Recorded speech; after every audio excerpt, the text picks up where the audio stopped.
Today is the day. Oh my gosh, I've been waiting for this package. Now normally like I'll just be like, okay, package coming in the mail, but this is the one where I was like, yo, I woke up in the morning and I was tracking that delivery and the package, the package finally came. This might be the best package of the year. I mean, I know we're only a month and a half in. I'm excited to open this thing up with you guys. Let's get it.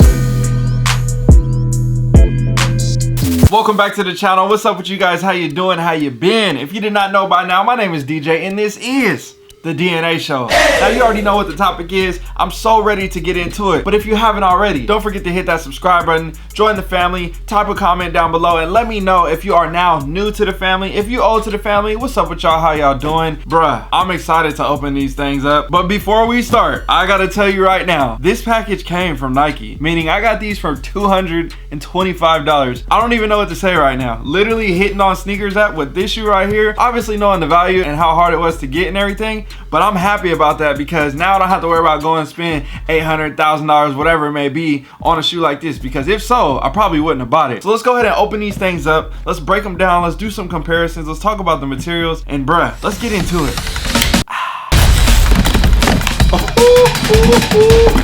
And here we have it, the Air Jordan 5 Off-White. Dun dun dun! So let's go ahead and dive into this box first because obviously this isn't like your typical Air Jordan 5 box. Yes, it has similarities, but you can see a lot of holes inside this box. On the top, you got 3 holes on the side, 3 holes on the side, and then another 2 holes in the back, and nothing in the front. Looks like a basic regular box in the front. There's a little plastic lining right here, so you can't stick your finger through it, which is good because that protects the shoe. And then also on the sides and the back of the box, there's a plastic lining on there as well. So not a bunch of stuff is just gonna be able to get inside the box. So on your Off-White Dunk box, you can actually stick your finger through the holes, and that can cause other things to fall inside the box as well. So I think they were thinking a little bit more ahead, and they probably had some struggles with that box. But bruh, let's open these things up. I know, I'm sorry I'm taking so long, but I gotta cover all these details. Oh my gosh.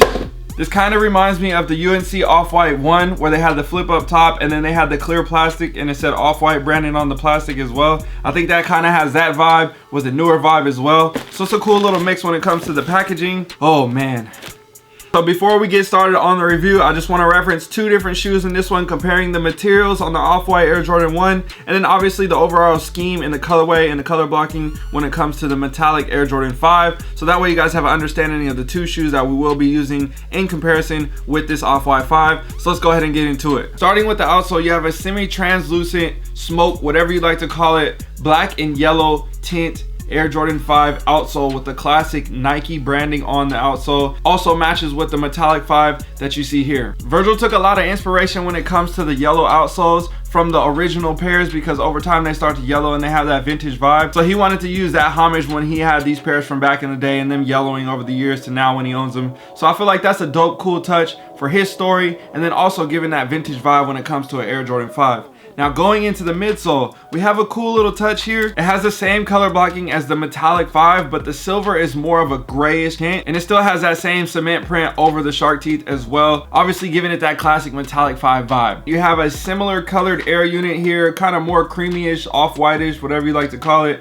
and that's also similar to the 2016 retro as well. Going to the toe of the foot, you can see that it's more of a grayish, smokish tint with still a black stitch line compared to the all black toe here on the metallic 5. So I sold my 2006 metallic 5, but on that pair it has a 23 stitched on the side, and these also have a 23 stitched on the side. But it's also dope because they took the OG vibe and put the Nike Air on the back compared to the Jumpman that they had previously on that retro. So another look here on the back of the foot compared to the 16 and the 2020 version, you still have the classic Nike Air branding on there. I think it's a dope hit. Now this takes me into the ankle portion of the shoe where there is actually no padding around the ankle. They put holes where they normally would have those pockets on the side of the foot. So looking at the 2 shoes, you can see that there's a big difference when it comes to the ankle. There's a huge padded ankle portion on the left and the right side of the foot when it comes to the classic metallic 5, but this one they completely eliminated it all and made it a smooth section here on both sides of the foot, and then stuck a circle in here with a little bit of mesh. It's pretty flimsy. There's no padding or anything between it. We saw Virgil the other day cut the holes out of the shoe and done that on these different portions of the foot. I personally probably would never do that. Another thing that really stands out to me is the Off-White 5 on the left foot. It has a hole that's actually already cut out on the tongue.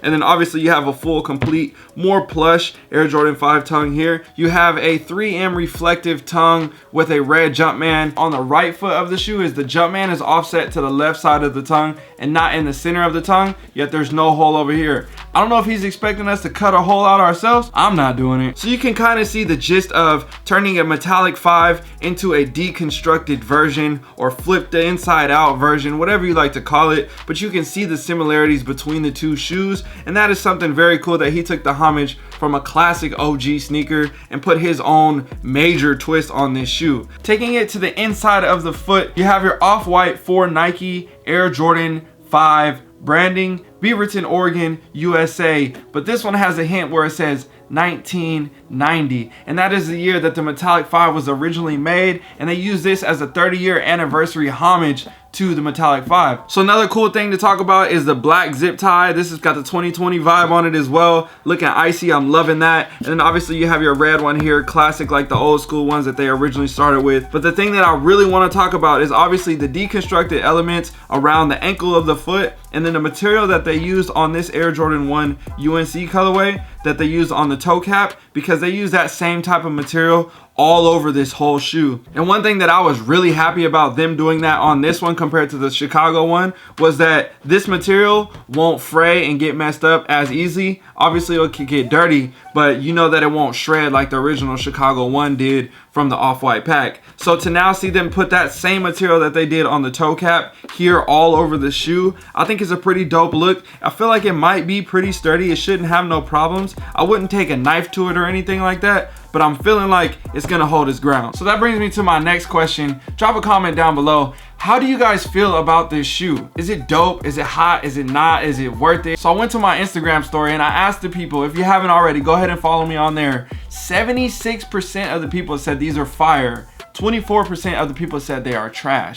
Now, I don't know if they said they're trash because they didn't get them or if they actually truly honestly feel that they are trash. Me personally, I'm giving these shoes a very solid 9 out of 10. Do I think this is the best Air Jordan 5 ever? No. But could I rate it maybe in the top 10 Air Jordan 5s that I like for colorways and different stuff like that? Different vibes, cool exclusivity, all these different things. I feel like these fall in that category. I feel like the craftsmanship, I feel like the materials, I feel like everything when it comes to just creating these deconstructed elements in all these parts of the shoe and making it a functional sneaker, I feel like they did a great job. And obviously, this shoe is something dope to have in the collection. With a yellow bottom already, like, you don't even have to worry about a yellow one because it's already yellow. So then I went to Instagram. Which one's better, the metallic 5 or the off-white metallic 5? 64% of the people went to the classic original metallic 5. This wouldn't be nothing if it wasn't for this shoe right here. Okay, so let's talk about money. Let's talk about dollars. Let's talk about value and all those different things.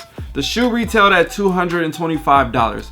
I got very lucky and I got them off a sneakers app, so whatever happens to me is going to be a win. And that's gonna happen to anybody else that got this shoe off a sneakers app. But unfortunately, there were a lot of people that bought this shoe immediately after it dropped in the resale market. The shoe was going for around $1,400 to $1,200 in my size range. Obviously, it varies based on size. I'm a size 13. So the shoe was high. Next thing you know, the shoe drops and it's going for around 1,100 bucks. And people are like, oh man, this is great. Should I buy it? Should I sell it? Is the shoe gonna go up in value? What's gonna happen?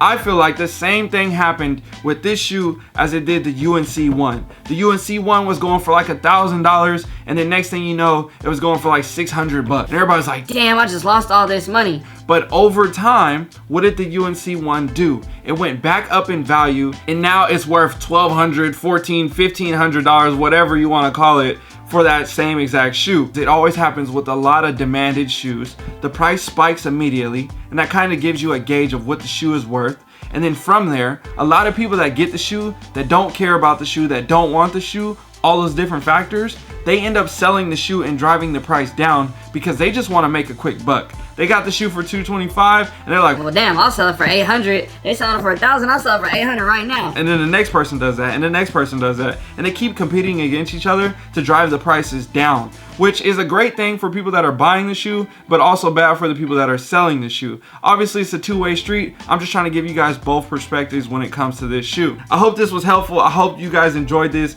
I hope this helped you with the comparison, seeing more details about the shoe. Honestly, I love this this shoe. It's gonna be in my top 10 pickups of 2020. I guarantee you. All right, y'all, I'm signing out. My name is DJ. Don't forget to like, comment, share, and subscribe. All them fancy things. Bruh, thank you guys so much for the support and all the love down below in the comments on Instagram, everywhere else like that. I appreciate you guys so much. More videos coming for your head top like Dylan.